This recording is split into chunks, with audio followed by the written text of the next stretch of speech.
ഇന്ന് നമുക്കൊരു birthday function ഉണ്ട്. അതിന് പോവാൻ വേണ്ടി ദേ നമ്മൾ റെഡിയായി നിൽക്കണയാണ്. അപ്പം നമുക്ക് വൈകുന്നേരമാണ് ബർത്ത്ഡേ ഫംഗ്ഷൻ. അപ്പോൾ അങ്ങോട്ട് പോവാൻ വേണ്ടി ദേ നമ്മളിപ്പോൾ കാറിൽ കയറി ഫുൾ ഫാമിലി ഉണ്ട്. അപ്പോൾ നമ്മളെ വൈപ്പിൻ വരെയാണ് പോകുന്നത്. അപ്പോൾ ഇവിടുത്തെ പുറത്തെ ക്ലൈമറ്റ് കണ്ടോ? ഒരുമാതിരി മൂടിക്കെട്ടിയ പോലെയാണ് ഇരിക്കുന്നത്. വെയിലുമില്ല മഴയുമില്ല. അമ്മാതിരി അവസ്ഥയാണ്. വൈപ്പിനിൽ വെച്ച് നല്ല ബ്ലോക്ക് കിട്ടി. അത്യാവശ്യം കുറച്ച് അധികം നേരം നിൽക്കണ ബ്ലോക്കായിരുന്നു. മുമ്പ് നോക്കിയാൽ ട്രക്കൊക്കെ വന്നാണ് കിടക്കണം.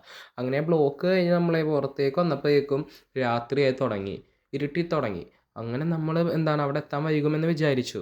അപ്പോൾ ഇവൻ്റെയാണ് ബർത്ത്ഡേ ലിയാം. അങ്ങനെ നമ്മൾ ഇവൻ്റെ പരിപാടിക്ക് വേണ്ടി ദേ ഇവിടെ വന്ന് നമ്മൾ വൈകുമെന്ന് വിചാരിച്ചെങ്കിലും വൈകിയില്ല. നമ്മൾ കറക്റ്റ് ടൈം പറഞ്ഞു. ചെന്നപ്പോൾ കേക്ക് കട്ടിങ് തുടങ്ങണേ ഉണ്ടായിരുന്നുള്ളൂ. അങ്ങനെ നമ്മൾ അവിടുത്തെ പരിപാടിയും കണ്ട് ഇനി നമുക്ക് അടുത്ത പ്ലാൻ ഫുഡ് കഴിക്കണം. അപ്പോൾ അതേ നമ്മൾ ഫുഡ് കഴിക്കണതിനെക്കുറിച്ച് പ്ലാൻ ചെയ്തുകൊണ്ടിരിക്കുക. അപ്പോൾ അങ്ങനെ ഫുഡും കഴിച്ച് ഇതേ നമ്മളൊരു ഐസ്ക്രീമും കഴിച്ച് നമ്മൾ ഇനി വേറെ പരിപാടിയൊന്നുമില്ല. അങ്ങനെ നമ്മൾ അവിടെ വീട്ടിൽ പോയി കുറച്ച് നേരം സംസാരിച്ചിരുന്ന് അവിടെയൊക്കെ നോക്കി അങ്ങനെ നമ്മൾ പതുക്കെ വീട്ടിലേക്ക് പോകുന്നത്. പോന്നപ്പോൾ അധികം ബ്ലോക്ക് ഉണ്ടായില്ല. എന്താണെന്ന് വെച്ചാൽ രാത്രി ആയതുകൊണ്ട് തന്നെ ബ്ലോക്ക് കുറവായിരുന്നു.